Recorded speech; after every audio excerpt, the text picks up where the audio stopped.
Your volume, Giselle.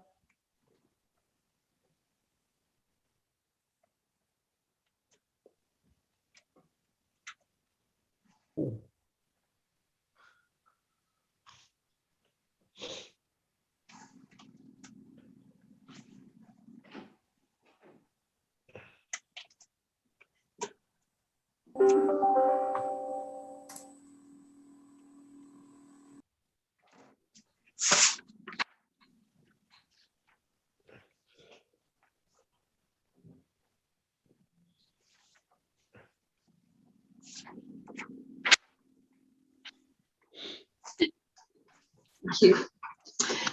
Okay, sorry about that. Bonsoir tout le monde.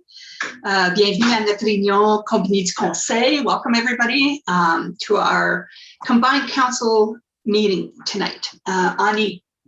So we'll get this meeting going, and I'd like to call it to order. I need to mover and a seconder to adopt the agenda.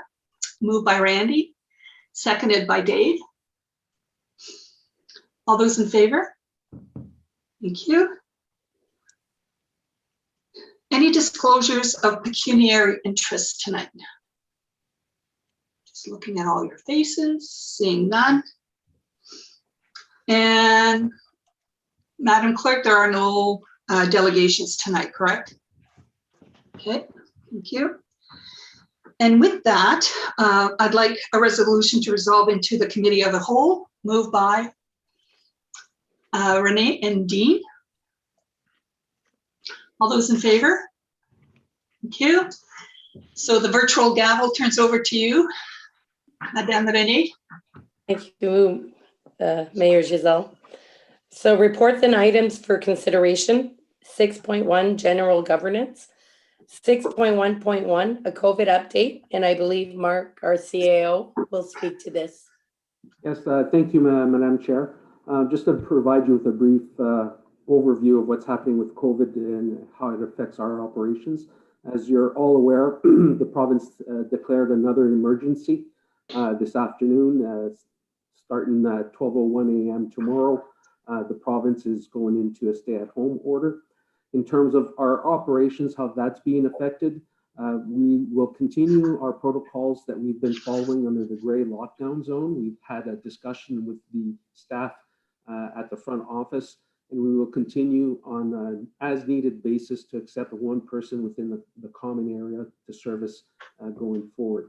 That being said, we are requesting and asking people who can do business with the municipality alternatively through the Dropbox, through e-transfers, through electronic payments, to please do so. And we're also requesting that the people that do need to come to the municipal office for services, as you all know, stay at home means for essential services only, so please call ahead to make an appointment with the individual you're trying to reach.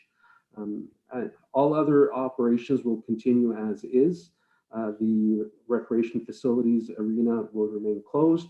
The Albion Community Center is open only for the vaccinations,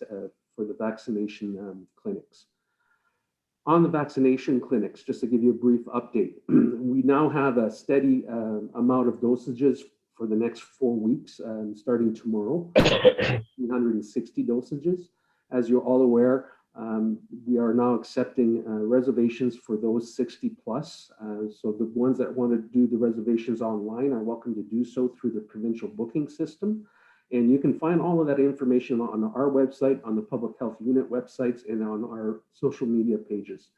And the numbers that everybody's been calling over the past few weeks will remain in effect. So those who wish to call in to reserve their appointments are welcome to do so. They will actually book you into the provincial system.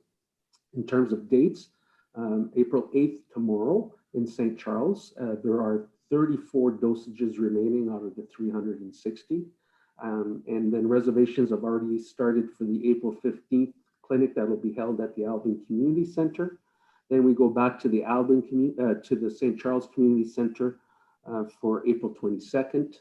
April 29th will return to Albion, and May 6th will be again in St. Charles. That's what we have confirmed at present. We're asking everybody to please register ahead of time. We're also, for those who aren't able to get a reservation, 60 plus, please forward us your name and number. They are going to be starting a waiting list in case there are vaccines or appointments that are canceled, that we'll be able to reach them at last minute's notice to see if they're available. So if anybody has names of those wanting to be available on the waiting list, we'll be happy to take those names and forward them to the head nurse in charge of the clinics. Just a few stats just to let council and the general public know. To date, as of this afternoon, the age group 80 plus, 97% of the population within the public health Sudbury districts has been vaccinated, and just over 89% of the age population 75 plus has been vaccinated within the same jurisdiction. So good news is people are coming out and we're getting good numbers of people getting vaccinated. The other thing, just to bring you up to speed, the AstraZeneca will be introduced into the Sudbury district in the month of April. There's 3 pharmacies that have been granted permission, although I don't know which pharmacies they are. So they will be granted permission to start 55 plus vaccinations within this month as well. Maybe one more point of interest is will also be taking highest risk individuals for vaccinations, and there's an allotment of vaccinations attributed to that group. And I invite you to visit the websites on the province to see the qualifications for the highest risk age group. And the high risk age group will be able to start booking their clinic vaccinations for the April 29th clinic in Albert. So that's the update I have, Madam Chair, for now. Good news is that the vaccines are coming. They're coming steadily, and our area in Sudbury East, because our clinics are for Killarney, Marks Day Warren, St. Charles, and for the community of French River, we'll have a steady 360 doses for the upcoming 4 weeks. Thank you, Mark. Does anybody have questions for Mark or? Okay.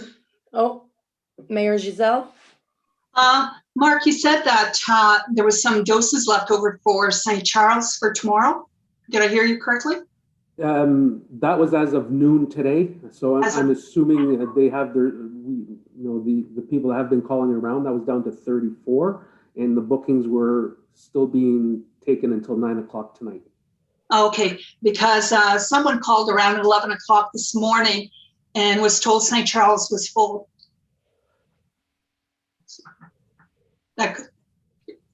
You're on mute. If they're willing to stay on the waiting list, please have the name and number forwarded, and I'll make sure that the head nurse gets the information. Okay, I will do that. Thank you. So on to 6.1.2, a resolution to lift a 1-foot reserve along Serenity Bay Road. And I believe Mel, our clerk, will speak to this. Thank you, Madam Mayor, Madam Chair. So, I'm starting at writing.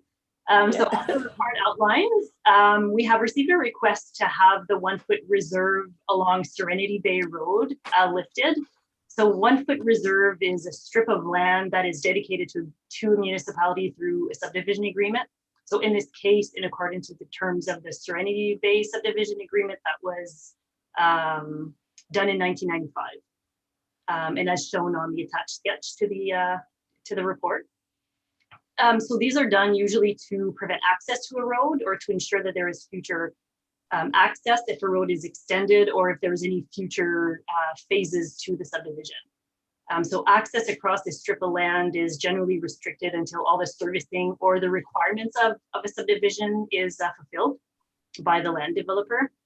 So at this time, with this request, it is my recommendation that it is in the public's interest to lift this reserve, which will in turn dedicate the lands as a public highway. So once the bylaw is adopted, it is registered on title and that strip of land becomes part of the road. So meaning that the Serenity Bay Road will allow legal access to the adjacent properties. So on the sketch, there's about 2 properties that it will allow legal access to and allow entrance permits. If there's any questions. Seeing no questions, I need do you want to read the motion first, or No, you can get a mover and second. a mover, Dave, and a seconder, Councillor Richard? Thank you. So duly moved and seconded, be it resolved that bylaw 2021-19, being a bylaw to lift the 1 foot reserve, being block 8 of plan 53M12669 as part of the public highway system, be read a first, second, and third time and finally passed. All in favor?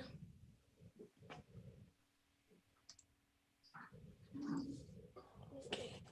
6.1.3, resolution to adopt the fees and related charges bylaw. It's an annual review. I believe Mel's gonna start speaking to this.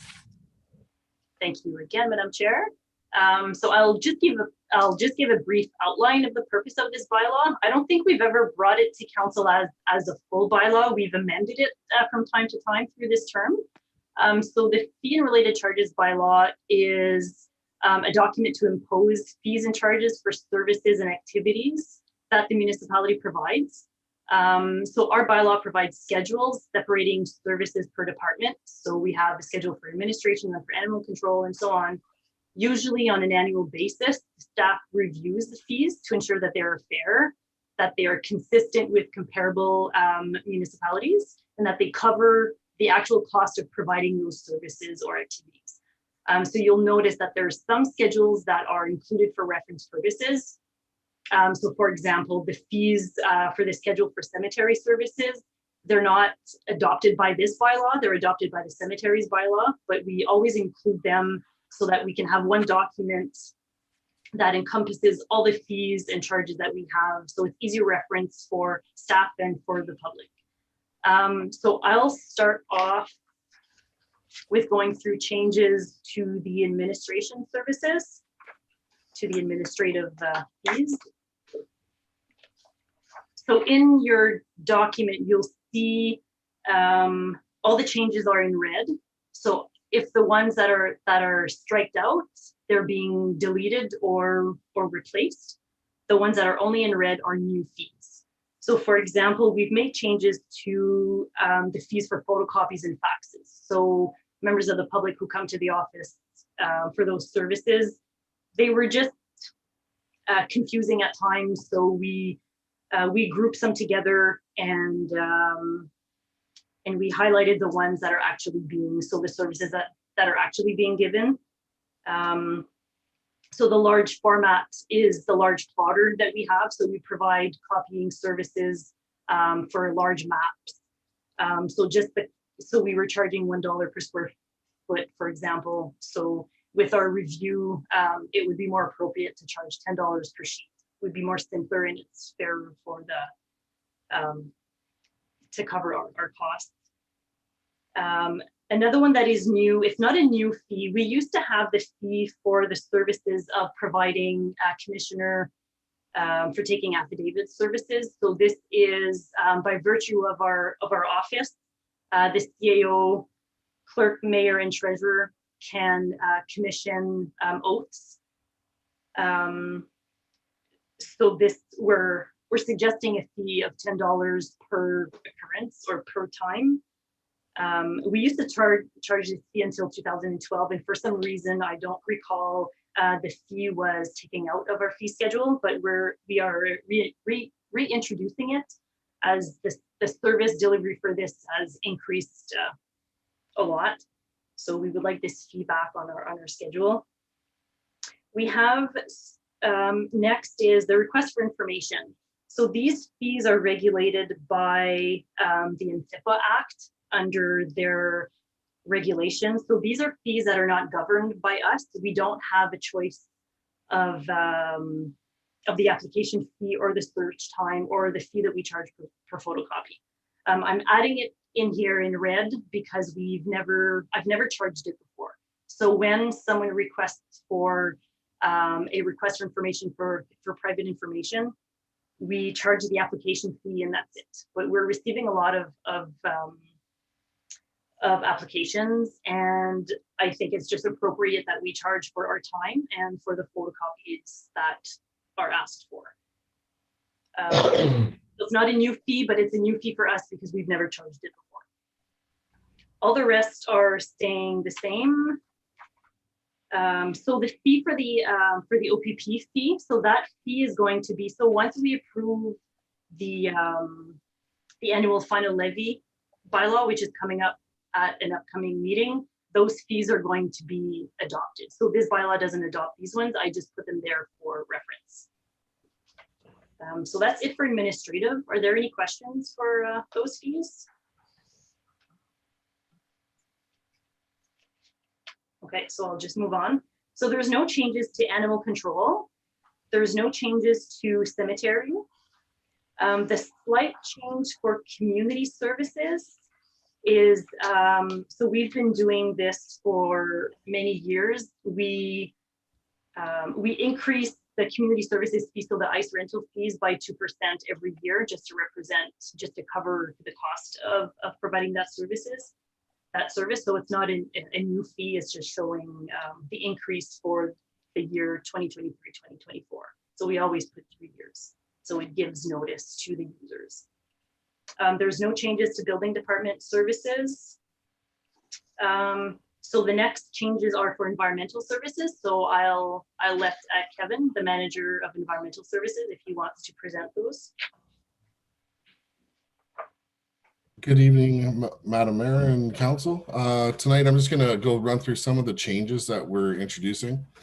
Since I've been there at the landfill site, it's 10 years now, and there's been no cost change to anything we have. So we've moved it up 2% over 10 years, which isn't a big deal. For half a yard, it's instead of $6, it's going to be $8.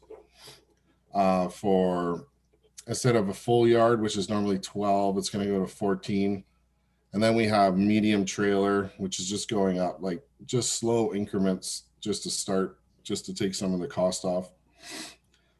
We moved up triaxle dump trucks to 150 and tandems to 130, just to represent our surrounding municipalities, because that's what they are at. And we didn't have a cost for a 20 yard, 30 or 40 yard bin. So we're trying to introduce that. That way it's even with the dump trucks when they come in. As well as contaminated waste, it just went up 2% over 10 years. And as well as asbestos. And for landfill passes, we're asking to take them out because it goes against our ECA. We are not allowed to take waste outside of our municipality. There's only certain townships that we're able to take them from. So we're asking to take those out. And that's it for the landfill site. Is there any questions on any of those? Yeah, Randy? You're muted, sorry. Sorry about that, Kevin. I had a quick question about the asbestos. How are we on track with other municipalities for cost for accepting asbestos? That seems kind of low to accept such a dangerous material. Yeah, it's just covering our cost to get a machine over there. It's roughly about 2 hours of work for us to secure a hole and have none of our guys touch it and then put it in under the waste. That's all. Okay, so it is special handling though, right? Yeah, okay. That's all we're charging for that. Okay, thank you. No problem. Any other questions for that? Also, I did miss one, and that is for refrigerants. We used to charge $75 per unit, and we were seeing them end up at our bin sites all the time. So that was taken off, and it was a no cost, but they still cost us, the municipality, $45 per unit to get drained.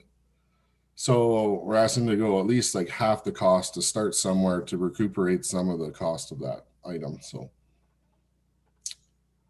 And you don't think just a flat rate of 45 would make more sense? Well, we wanted to start somewhere to try it to make sure they're not getting dumped. And then we can revisit it.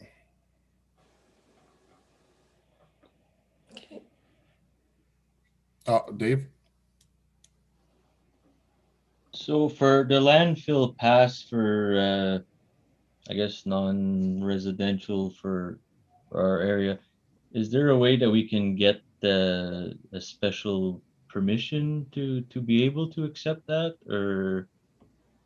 It would have to come from the Ministry of Environment, because right now, if we accept stuff from outside, we're breaking our C of A, right? And we're liable for any actions that comes from that. So, But there's a way to apply for that?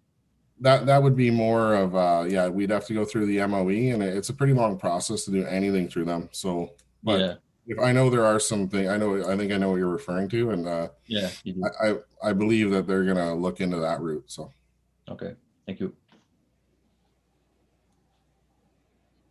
and that's it for me. I think Martin's gonna take over the waste bin collection because he runs that side of the pickup. Thank you. Good evening, ladies and gentlemen and council. As for the waste bin collection, so our private bins for the contractors that we have in the municipality, we currently have 16 contractors that we service. For the last 4 years, if I'm not mistaken, 4 or 5 years, we've been charging $15 a pickup, and those fees have never been increased. Our current operating rate for our garbage truck is roughly about $100 an hour, and it takes us about 10 to 15 minutes per pickup. So a very logical scenario was a quarter of an hour is 15 minutes. So it costs about a quarter of $100 to operate at least effectively. So that's where we're trying to increase our costs. So at least to $25. And that's all I have for that, unless anybody has any questions.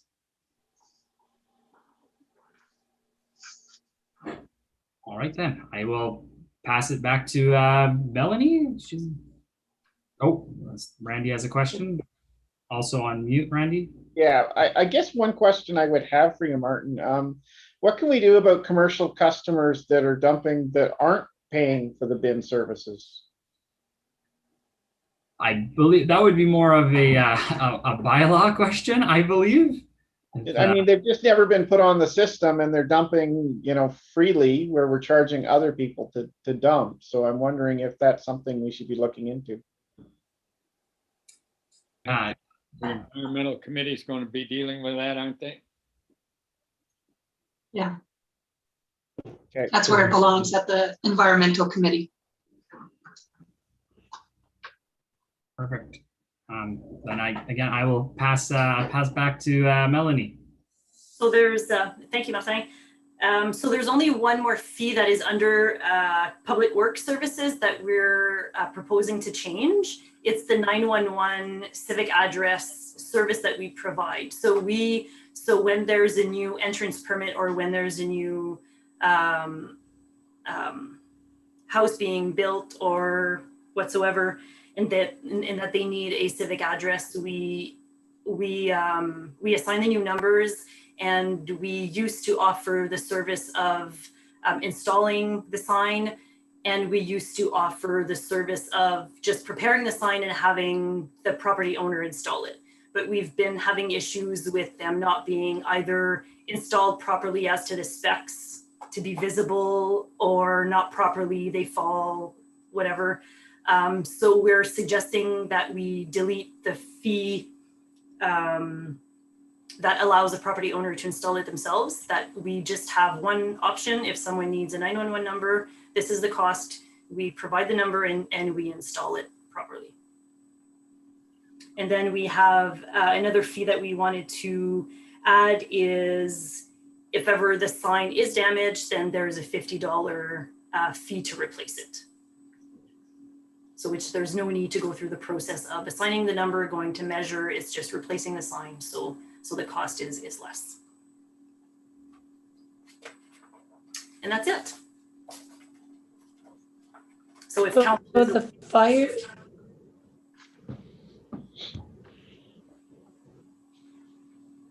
Mel, I just have a question. The fire department services, are they in there? Oh my God, I forgot. Included in the fees?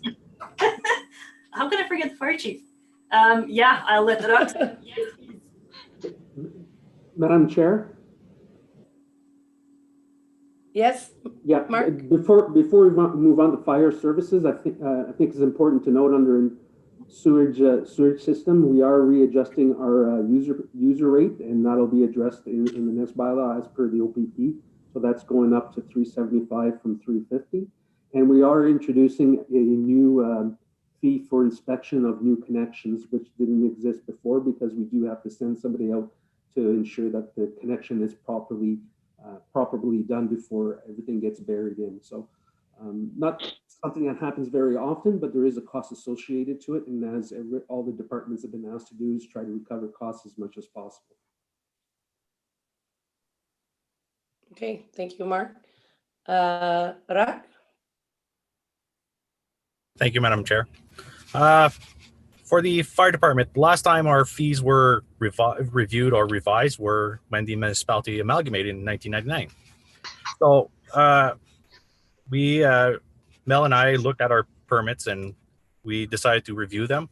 So brush permits, they were at $10, and we decided to change them to a 10-day permit at $25, which will be in line with our neighboring municipalities. And for our incinerator permit, we are changing that permit to an annual permit from $30 to $100, which this permit will take the incinerator permit, brush permit, and be all in one. So it'll be, if somebody wants to burn a little more each year, instead of buying 2 or 3 10-day permits, which eventually some will cost more, which I hope will attract more people to this one. Fire report requests, we are going from $75 to $100. That's just being in line with our other municipalities for the fees.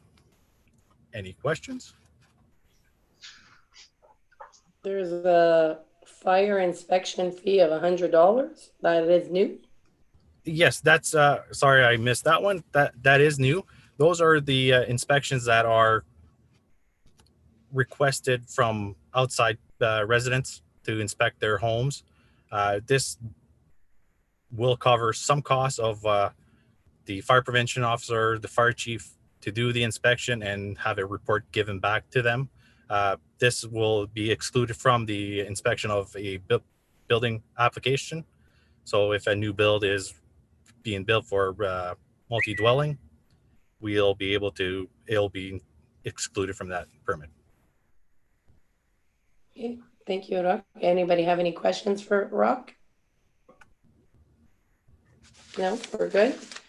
So I believe this is the end of all the fees. So I will need a mover.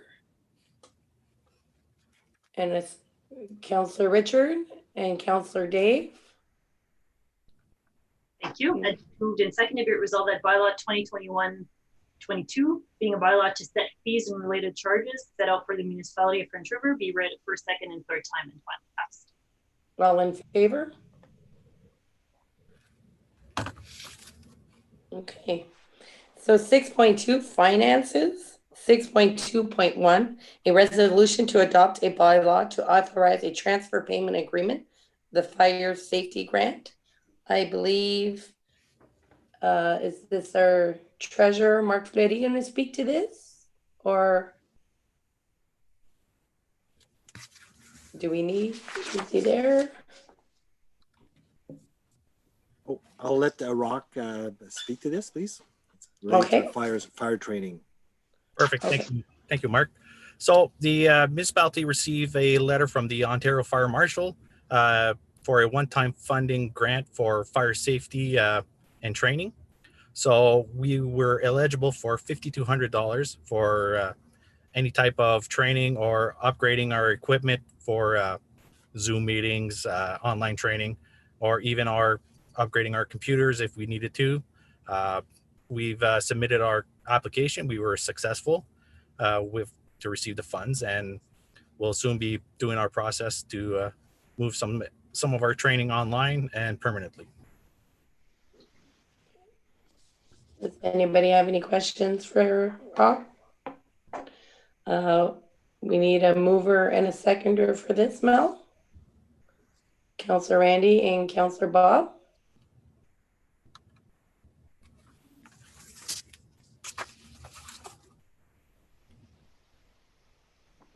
Thank you. Duly moved and seconded. Be resolved that bylaw 2021-23, being a bylaw to authorize a transfer payment agreement with the Office of the Fire Marshal under the Fire Safety Grant, be read at first, second, and third time and finally passed. All in favor? Okay. 6.2.2, a resolution to adopt a bylaw to authorize a transfer payment agreement, ICIP program, rehabilitation and renovation of the Alban Community Center. And I believe Mark is going to speak to this.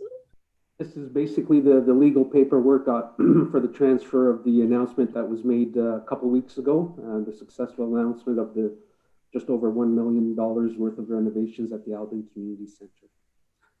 Just a note, things may be delayed for the original start date due to the center being used as a vaccination clinic at this point in time. So just a quick question, Mark, will that affect our funding? Like, no, I think we'll just start a little bit later. There was just a slight amount of funding for preparation for this year, but the major crunch of the funding and renovation should take place in 2022. Okay, thank you. I need a mover. Councillor Dave and Councillor Randy. Duly moved and seconded. Be resolved that bylaw 2021-24, being a bylaw to authorize a transfer payment agreement with the Minister of Infrastructure under the Investing in Canada Infrastructure Program, Community, Culture and Recreation stream, be read at first, second, and third time and finally passed. All in favor? 6.3, Public Works and Environmental Services, nil. 6.4, Recreation and Community Services, nil. 6.5, Emergency and Protection Services, nil. 6.6, Development and Planning. 6.6.1, Travel Trailer License Bylaw.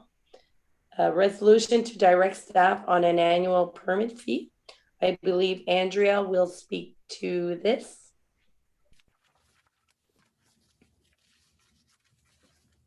Hello, everybody. Can everyone hear me okay?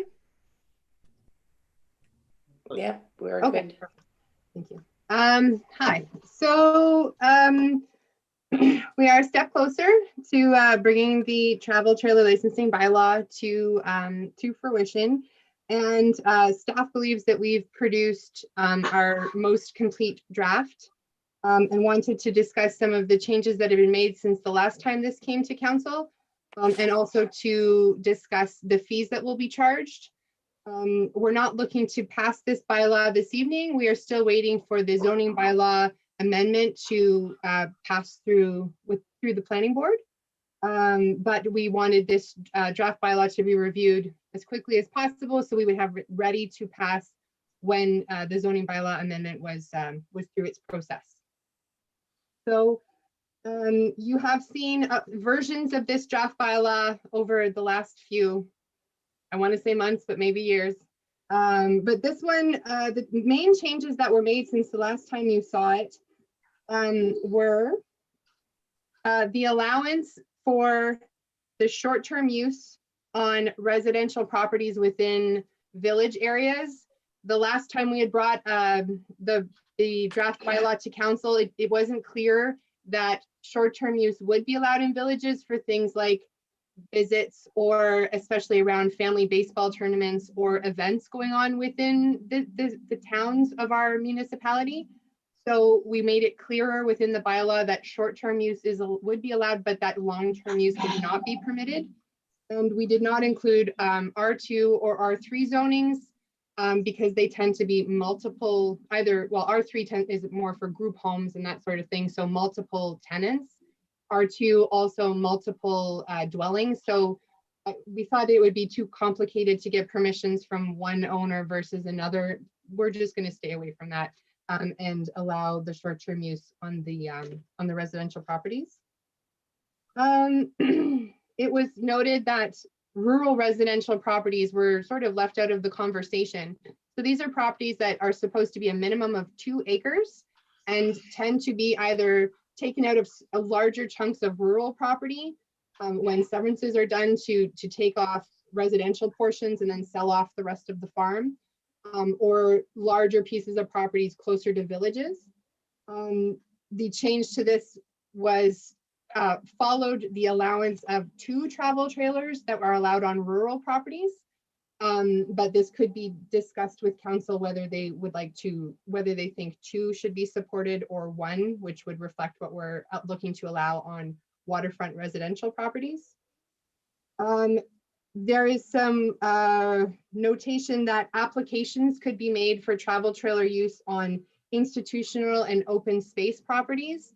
So these would be for our rubber boots festivals or for our horse shows or times when we do have people staying in trailers, which hasn't been allowed, but that special permission could be granted to these events so that there can be some education and discussion as to how these trailers should be dealt with, where it's going to go, and then just a basic review of our bylaws as well that would be effective within a larger group setting, like noise bylaw and property standards.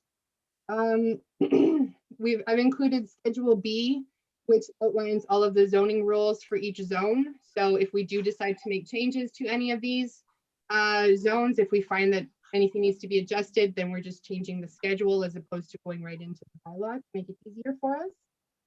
And there's also descriptions for what this special occasion permitting would be. So for open space and institutional properties, but also if family reunions were happening or larger scale, something that we hadn't thought of that might be a larger scale special event where bylaw could be made aware that this was happening. Again, we could review the expectations, have contact information for who's in charge of the special event, so that if any problems arise from it, then bylaw has that information to be able to go back to the owners to deal with them. Also, we've improved the language to allow bylaw or whoever's inspecting the property to revoke permits if the area is found to be unsightly or if the trailer is found to be in an unsightly or unsafe condition. So before we go forward with permit fees, I wonder if there's any questions here. Dave? Sorry, Dave. Oh, so sorry. Go ahead, Dave. Oh, okay.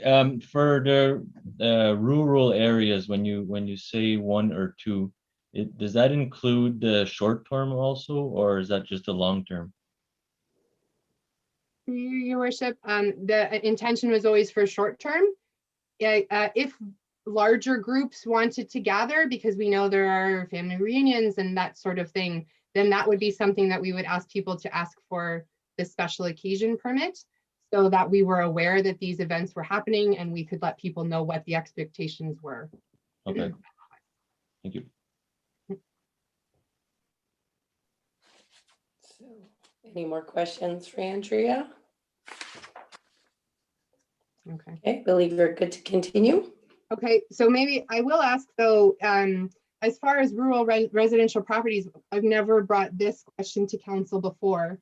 Considering these are at least 2 acres for the most part and closer to villages, it would be interesting to know if council would want to direct us to allow for 1 trailer to be used on these properties, or would they be comfortable with allowing 2 trailers similar to what's allowed on rural? Councillor Randy says 2. Councillor Dave, 2. 2. Dean, Richard, Bob, I'm okay with 2. 2, 2.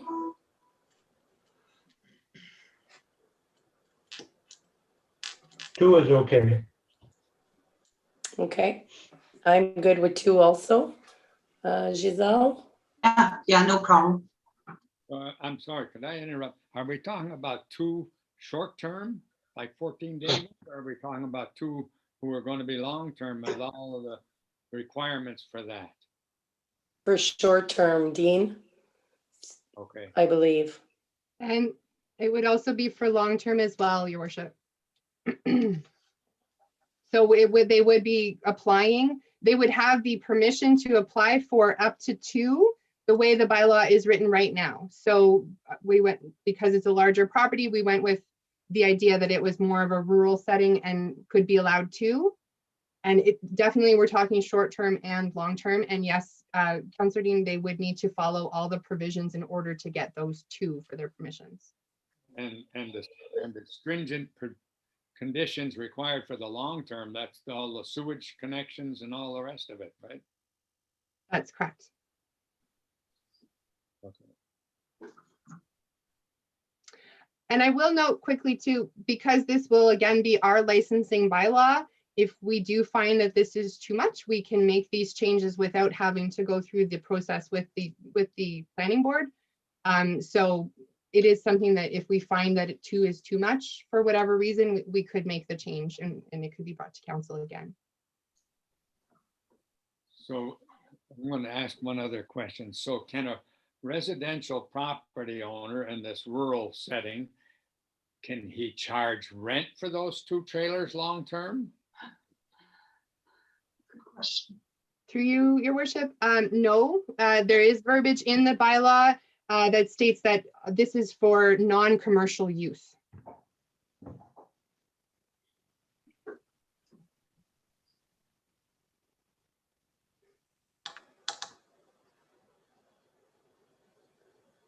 Okay, if that's good for everybody, I'll continue.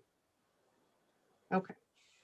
So I'll make a note too for rural residential. Thank you, everybody. So for permit fees, the last time we discussed permit fees, the only information I had brought to you was what other municipalities were charging.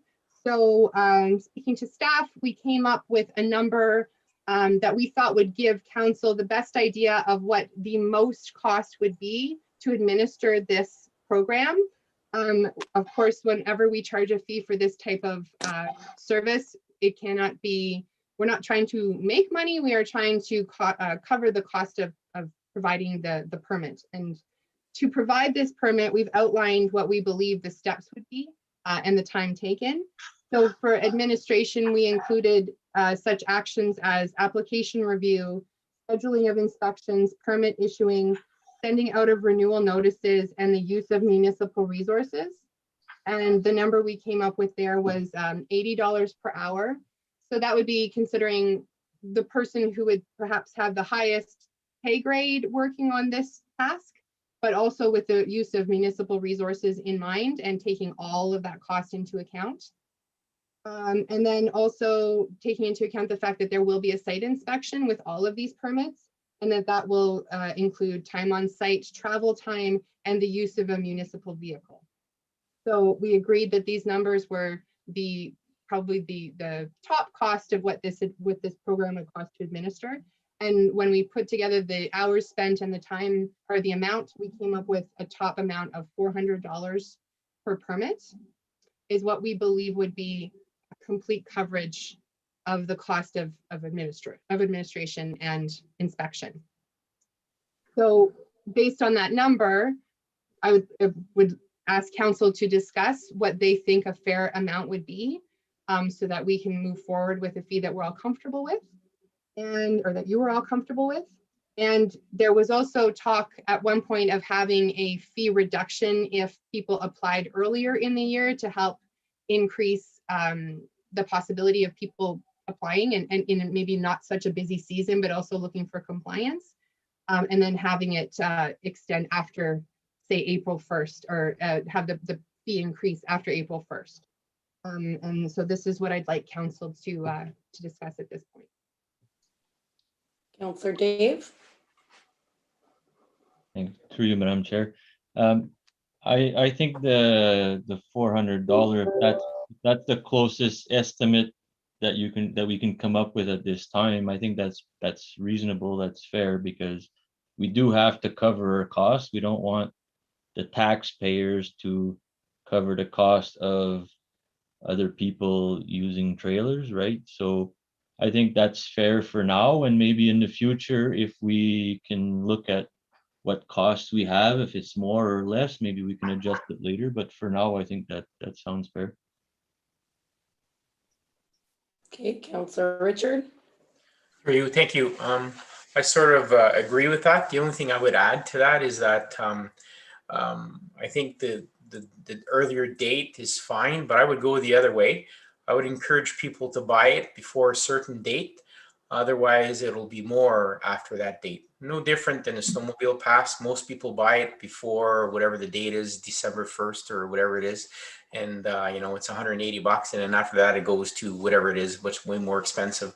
So I don't think we should discount it because then we're not covering the costs. So the analysis was done based on the $400 based on your analysis, which I'm okay with.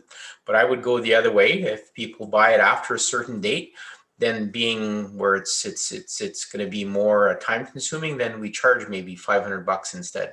But I would keep it at $400. That's what I would do. Councillor Bob, did you have a question? Am I unmuted? No. Okay. I don't know. I find $400 a bit much for the first year. We had mentioned 2. I'd be ready to go to 3. But for the first year, I think 4 is a bit much. I agree with an early date. Maybe before April 1st, 2, and between April 1st and July 1st, 3, then go to 4 after, following Rick's idea. But 400 for the first year right off the bat, I think it's too much. Okay, Councillor Randy, and then. My question is for Andrea. Is this so every year you're planning to charge $400 and a full inspection for every trailer if it's the same trailer? Through your worship, yes, it would be a permit every year with an inspection. It's never been discussed as anything different up to this point. Okay, I just would follow along Bob's lines. I think that the 400, as you said, is a maximum fee that you would need to collect. I tend to think along Bob's lines that the 250, 300 is probably more reasonable to affect this. You could use an entry-level person instead of yourself to do some of the legwork on this and keep the cost down for the citizen.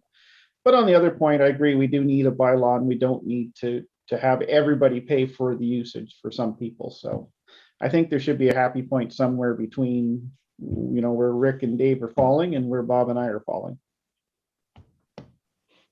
Okay, Councillor Richard. Just wanted to add, so I believe we had agreed that although we're instituting this whatever year, if it's last year or this year or next year, that the first year will not be enforced. It'll just be the rules are there, but we're not enforcing the fee in order to give people the whole year to adapt to it, correct? And then so I'm sure that's what we were talking about. And then I'm still going to reiterate the fact that we should charge what the cost is. So, and I understand it's the first year, but because we're giving everybody a 1-year pass, 300 or 400 isn't going to make a big difference for one person, but it's going to make a big difference for the municipality if you're talking about all these numbers here. So I would keep it the 400 and charge more if after a certain date as time becomes more of an essence in the summer. Thank you. Mayor Giselle. Councillor Rick is correct. We had discussed that we were to not charge the fee for the first year as an educational component. However, they would still have to abide by all the regulations of the bylaw. Many other municipalities are charging way beyond $400. There's one municipality in the north that is charging $1,200 per trailer per year. And so I don't think 400 is very expensive for the service that they're getting. However, I would be prepared to look at, so the first year we don't charge any fees. second year, we charge $400, but if you pay prior to a certain date, you get a 20% reduction, just to get people used to paying the $400. But I would not stray too far away from the actual cost, because the idea is to make this cost recoverable. That's how we're paying for our additional bylaw officer, and that's why I think it's important we don't stray too far away from the 400. Okay, Councillor Randy? I would like to just ask quickly, how do we impose a bylaw with a set of prescribed fees and then not enforce it? It's a law. So you can't say, let's bring this bylaw into place a bylaw with a prescribed fee structure, and then say, well, by the way, we're not charging it. That's not legal. So how do we propose to do that then? Mel, do you want to speak to that? Or Andrea? So Randy has a good point. What we can do so these fees would be approved by the fees and related charges bylaw. So in that schedule, we can put the year that the fee is going to start. So the permit requirements start in 2022, but in 2022, there's no fee. So the fee would start in 2023, for example. So that is doable, but that is a good point. Okay, Councillor Dean? I just wanted to kind of remind everyone that we have pretty stringent rules about what's required in order to place that trailer somewhere out on the site, on a more rural site for the most part. And but where there is the sewage disposal issue and permits and OKs from the health unit at presently have jurisdiction. There's also going to be hydro costs if they want to have a hydro connection. And I noticed that it sternly says that extension cords aren't going to be permitted.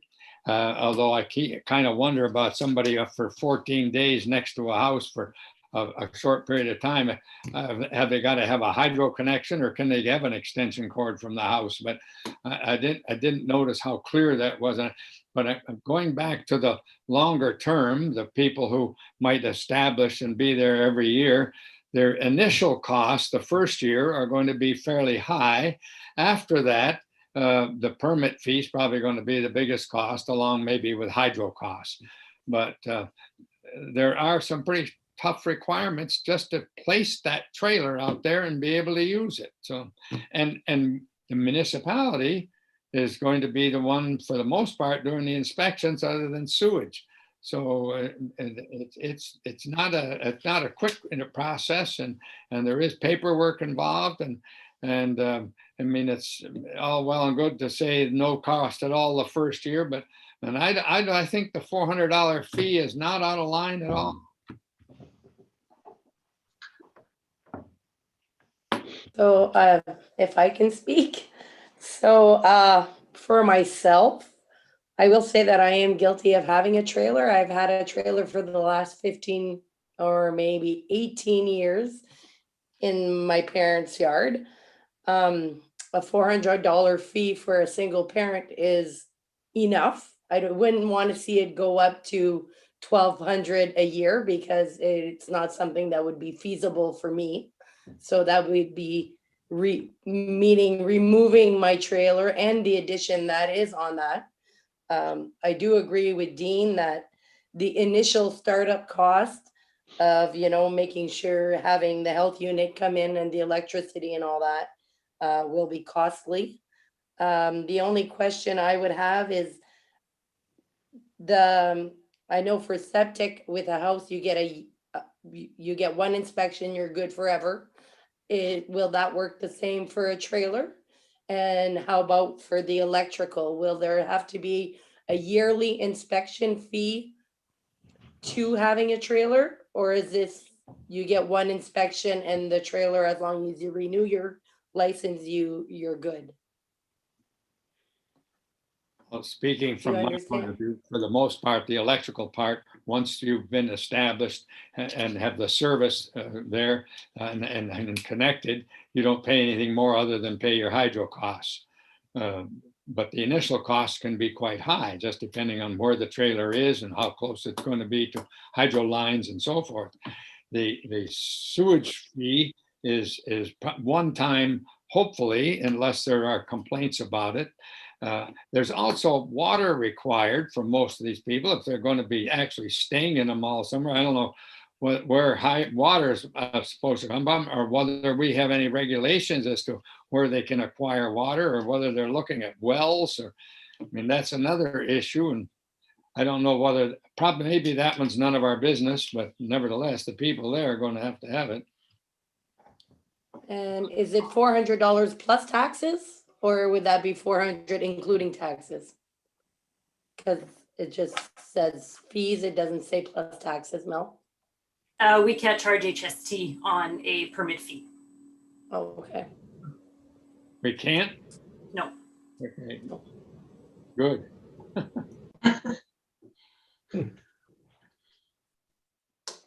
Okay, so that's all I have to say. So do we need, anybody have any more questions for Andrea, or? I don't have any more questions, but I'm just going to make one last short comment. I think once I read through all of the details of this, it's quite an involved process. We're making quite an involved process for someone to establish a trailer that they're going to use for the season, whether it's on the rural property or closer to town or wherever it is. It's not going to be an easy situation, and there is a cost to the municipality once we get involved in inspections and the licensing of it. So I knew we all knew this in the beginning, and this has been a very tough deal to come up with something that everybody kind of thinks is fair. And I don't know what the people who've got trailers are going to think about, or people who want to bring trailers in and put them on the sites. I know people who presently on waterfront property sites are letting trailers be there that are not presently licensed of any kind. And I don't even think I've ever been required to even make sure that they've got proper sewage disposal and all the rest of it. So I think it's a good thing that we're moving towards this direction, because it's good to protect our water and to make sure that if people are going to establish on these properties and are going to be near the water, that they're going to have the proper kind of facilities. I know that we had a lot of talk about having dumping facilities so that people are short-term can dump their trailer, their sewage and that kind of thing. And we have to be sure that that's available for people too. So, but on short-term, we're not going to get much of a license fee, are we? None. No. No. So I think all in all, we're pretty much in favor of more or less the 400 to start. To start. And I guess what we're looking for is a mover and a seconder, Mel? Yes, so can we kind of summarize the discussion and come to, so I heard 400, I heard 20% off if you purchase it before. So if it would be, so that was the last suggestion, so it would be 400 after April 1st and $320 before April 1st. Is that correct? Or is that what council is looking at? Sounds fair. I'd Does accept that that. sound fair to everybody? I can support that. Yep. Okay, So that's what I'm gonna put in the motion. okay. And then were we looking at setting it for the first year starting commencing this summer or next summer? So I would suggest that we wait to see, because this process is not done. So now that we've received kind of final consensus on the writing of, or on the licensing bylaw, the zoning bylaw that process has not started yet at the planning board. We didn't get confirmation of when it was going to start. We can get back to council on that. So probably it's going to take pretty much, Andrea, probably this up to this summer until this process would be kind of finalized. So we wouldn't start until next year anyway. And we can decide that at a later time. So if the first Okay. year would be 2022, what do you think, Mark? You're thinking along the right lines, through you, Madam Chair. I'm in agreement. There's no sense setting a date at this time until the zoning has been approved and put through. And please, take in consideration once the zoning comes back, there is a 20-day appeal for those wishing to appeal it. And then we can have the discussion in terms of when we start the fees at this point in time. It was always our intent to try to do 2021 as an education piece. We're just running a little bit short on time. Hopefully we can still get that done so we can start implementing the fees for 2022. That's all I had. So I would recommend that we take a wait and see approach, but at least we have all the paperwork and council decisions made to implement the licensing bylaw once the zoning bylaw is approved. Okay, Councillor Dean? Just a question that I have, I guess, for Andrea. Do all of the municipalities in Sudbury East have to agree with this same policy? Or is there just us, or what happens with this? To your worship, Councillor Dean, no, not everybody. There has been some changes as the discussion has evolved in each of the municipalities. French River is the closest to implementing. Some of them have come to a point where they're looking at going back to square one in some cases. We're all, this whole process has really been a learning process over the last few years of how to work with different departments and councils. And at the end of the day, it's always council's decision as to what they're most comfortable with their own laws. Do I understand correctly that when the planning board finishes with it, our municipality could put it in place? When they're done their process with the zoning bylaw amendment, we'll be ready with our licensing bylaw. Okay, thank you. So I think we have direction, Mel. Yes. So I need a mover. Councillor Dave and a seconder, Councillor Dean. So it is duly moved and seconded.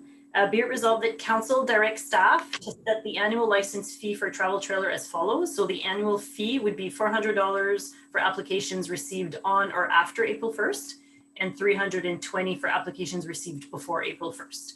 And further, that council accepts the updates in the draft travel trailer license bylaw and that it'd be considered for adoption once the zoning bylaw amendment is approved. So tonight we're not adopting anything. This just gives us the direction on how to move forward when this comes back to council. So we'll have a final document.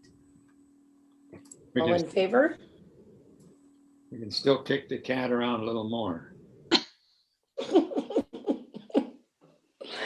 Okay, thank you.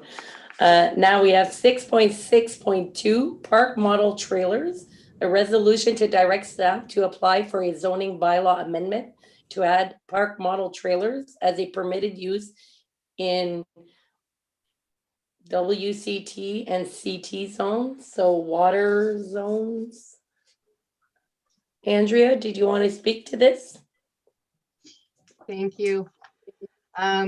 Yes, so waterfront commercial tourist and commercial tourist zones. So through the process of learning more about travel trailers and working within the zoning bylaw,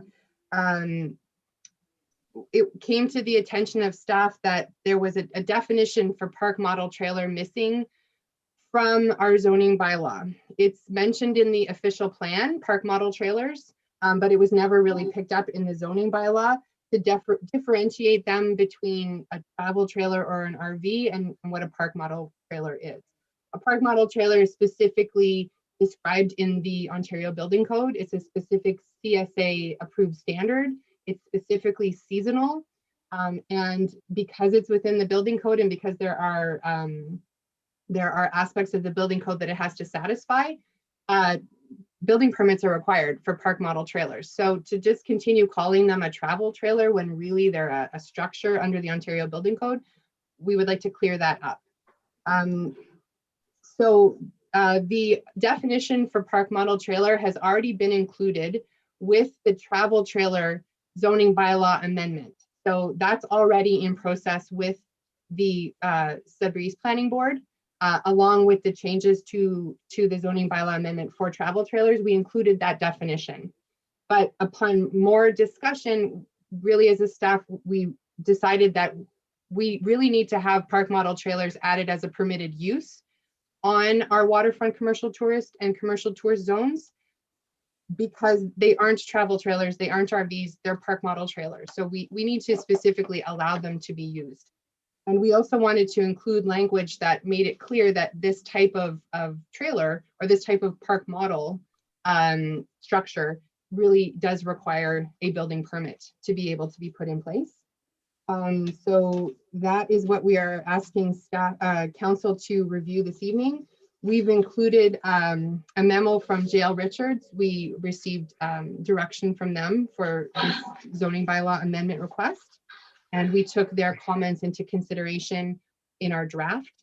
And that is what we recommend council to discuss now and to allow for the permitted use on these two zones. Okay, does anybody have any questions? Okay, seeing none, I need a mover.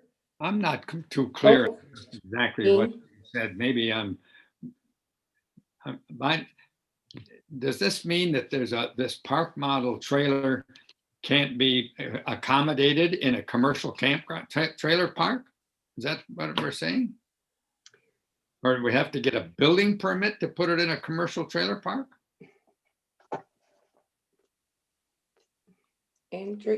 Mark, Andrea?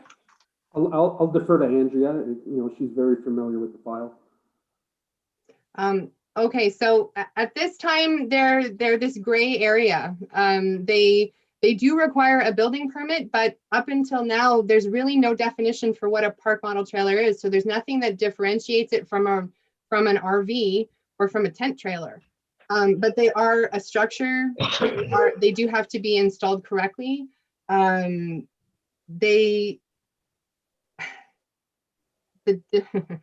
if someone drives in with one into a commercial campground and wants to park for a couple of weeks, what happens? Okay, thanks, Mark. Yes, please go ahead. Yeah, I'll take it from here. Thank you. These types of park models, Councillor Dean, are, once you drive them into a commercial site, they're not moving. They may move from site to site depending on the years, but they're made to travel from one area to the other area for more of a permanent seasonal use. And I think the other thing that we're running into is, although our official plan states park models within travel trailers, there seems to be some confusion in terms of travel trailers, park models, and mobile homes. So they're not a mobile home, they're not a travel trailer. So what we're trying to do is address the actual definition of park models as things have evolved over the last decade in terms of travel trailers. These types of models have been specifically designed to meet the travel trailer sort of scenario and to stay out of the mobile homes, because if they're considered mobile homes, that brings up a whole slew of other issues within development. So as staff, we're looking at this as being developer friendly in trying to meet the needs of some of the inquiries that we got on other tourist designated land, and trying to be bringing our zoning up to standards to meet those definitions. I'm not sure I understand any more than when we started, but I'm done. Okay, anybody else? Okay, I need a mover. Councillor Randy and Councillor Richard. Duly moved and seconded. Be it resolved that council direct staff to apply to the Sudbury East Planning Board for a zoning bylaw amendment to add park model trailers as a permitted use in the waterfront commercial tourist and commercial tourist zones as presented. Okay, all in favor? Okay, 6.6.3, a resolution to adopt a bylaw to deem part of a registered plan not to be registered. I believe Mel will speak to this. Yes, I can explain, thank you, through you. So this is, again, we've been seeing a lot of these. So this is part of a planning application where a property owner is applying to either join two properties together that are included in a subdivision agreement. So once in a subdivision agreement, they can't be further severed or joined to another property. So to be able to do that, they have to be deemed as no longer being part of that subdivision agreement. So this is a process through the Planning Act. So this applicant is applying, they have two lots that are part of a subdivision and they want to join them together to make a larger lot. Any questions?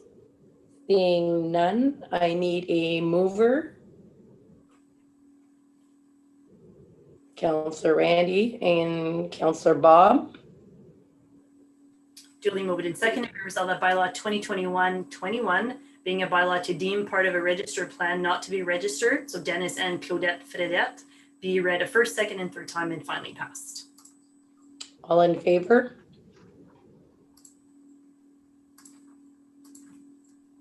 Okay.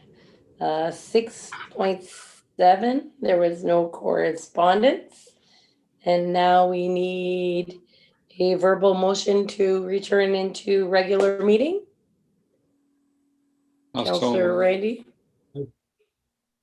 Seconded by Dean. Okay, Mayor Pajot. All right, thank you, everybody. So now we need a resolution to consider the adoption of the recommendations from the Committee of the Whole. So I need a mover and a seconder, please. Councillor Randy and Councillor Dave. All those in favor? Thank you. Also, I need a resolution to adopt the items contained in the consent agenda. Need a mover and a seconder, Renee and Randy.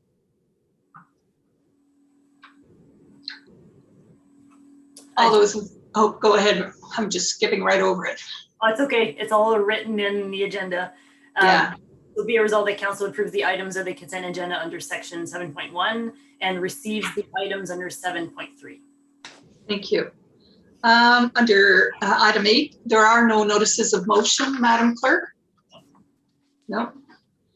And then announcement and inquiries. Get your vaccinations. That's all I have to say. And let's move on. We do have a closed session that is going to be happening. So councillors, to go into your closed sessions, you need to go into your teams. And Mel sent that to you not too long ago. So if you can go into that, and then you'll come back to this meeting once we're finished into a closed session. So I need a resolution to resolve into a closed session, moved by Bob and seconded by Rick. All those in favor?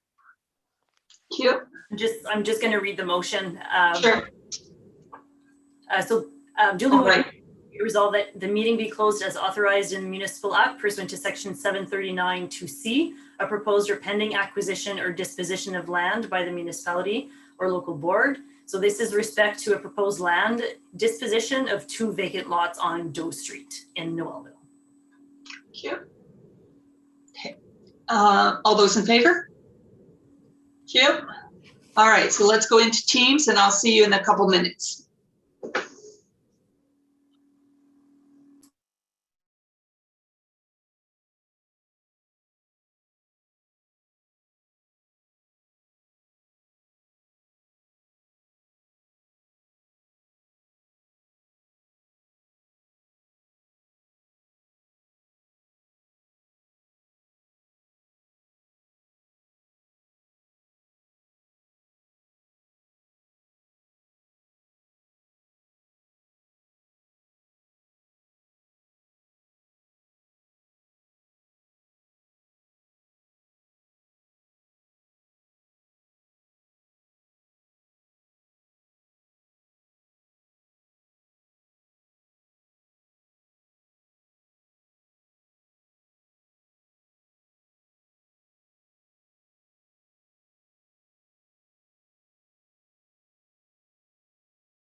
And how do we get rid of that? Oh, yeah. You are, okay.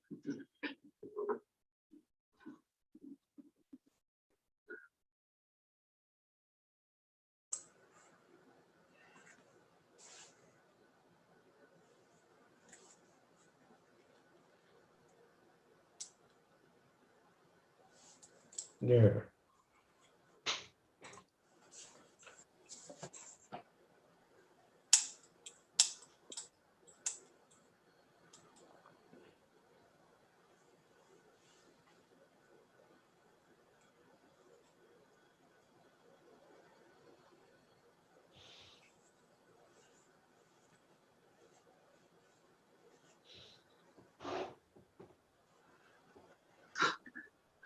Guess we're all back.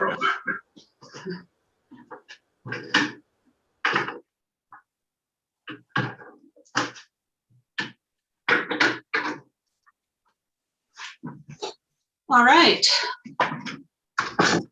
So we are back. Do we have everybody? Let me check. Renee, where's Renee? There. Okay. Dave, Randy, Bob, Dean, Rick. We're all here. Okay. All right. I need a resolution to reconvene into an open session. Moved by Randy, seconded by Renee. All those in favor? Thank you. As we discussed in closed session, there was a offer made for the disposition of land. And I need a mover and a seconder, and then Mel will read it. Moved by Bob, seconded by Randy.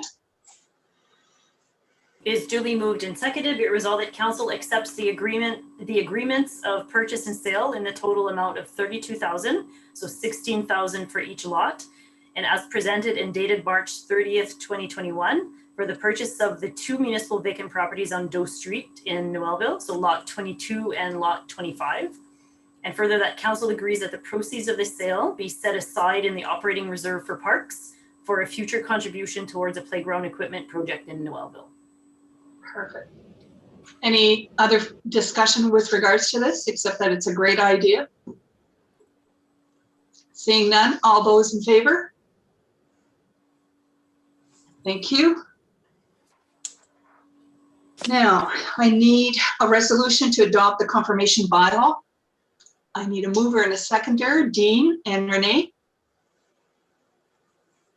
Duly moved and seconded. Be resolved that bylaw 2021-25 being a bylaw to confirm the proceedings of council of the municipality of French River at a meeting held April 7th be read a first, second, and third time and finally passed.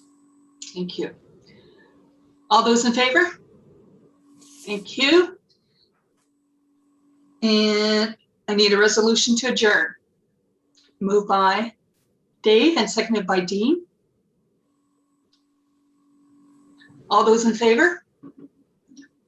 Thank you. And I want to thank everybody who joined us tonight. On va se parler à la prochaine fois. Allez chercher votre vaccin. Go get your vaccine. Good night, everybody. Good night. Good night. Bonsoir. Right.